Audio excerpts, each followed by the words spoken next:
The skull floated in the grimy yellow light, its dark, empty eye sockets grim and accusing above the fixed smile of its bared teeth. Then it swooped down, so close that the gray coarseness of its high cheekbones was plainly visible. There was a shrill scream of laughter, and the skull vanished.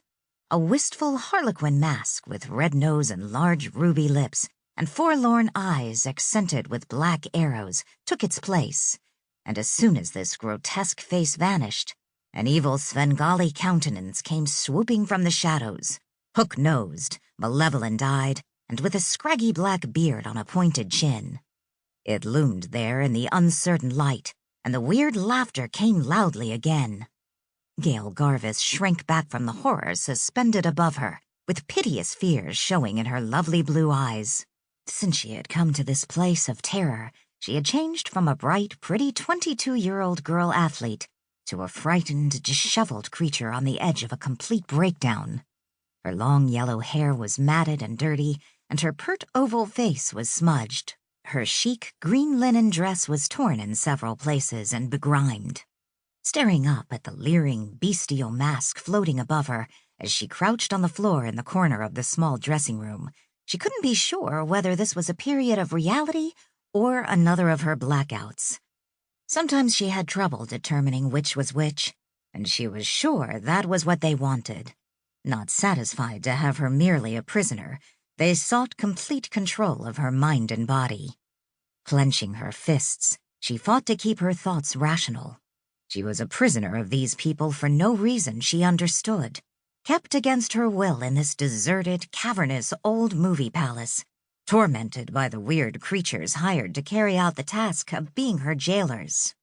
The mad laughter echoing above her now was a sharp reminder of her plight. Glancing up, she saw the small, ugly face of the midget Harry as he danced back and forth on the makeup shelf on the opposite wall of the narrow dressing room, dangling the masks he'd lifted from a nearby hook and swinging them out at her so they seemed menacing ghost faces. In his shrill, piping voice, he cried out, "Don't you like the phantoms? They were here in this old theater long before you." "Stop," she pleaded, her face anguished. The tiny 3-foot creature on the shelf chortled with glee. He was old. His wrinkled, sallow face and white hair and the heavy bags under his eyes testified to that. But his body was the size of a 5-year-old's. He wore a shabby gray suit and a jaunty brown beret covered his bald head. In her captivity, Harry had been her chief torturer. She knew him to be 36 inches of sheer menace. Hatred oozed from him. He tossed the masks aside and stepped down from the shelf onto a plain wooden chair, and then from it he carefully backed down to the floor using the chair rung as a ladder. Now he was at her level, and he came over to her. "Solon is coming today," he gloated, his ugly little face showing a nasty smile. The name conjured up a vision of a silent, frightening hawk of a man with a harsh voice, whose curt instructions were always carried out by the weird group who held her captive. From the first moment she'd seen him, she'd felt a chill of fear rush through her, had sensed the evil in his presence. But that had been long ago, she thought wearily, before she'd been caught up in this nightmare. The midget thrust a tiny forefinger in her face and warned her. "Solon has plans for you. You know that, don't you?" "I don't know anything," she replied in distress. "Not why I'm being kept here or why you delight in torturing me." Harry smiled nastily. "It's part of my job, and I always do my work well.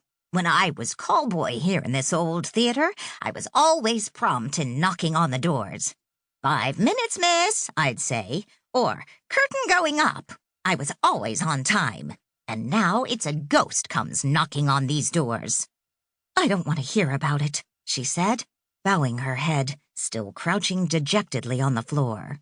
He chuckled. "You'll see her one of these nights.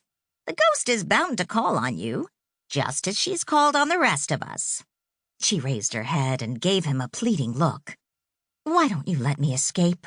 I've done you no harm. Why do you help them keep me here?"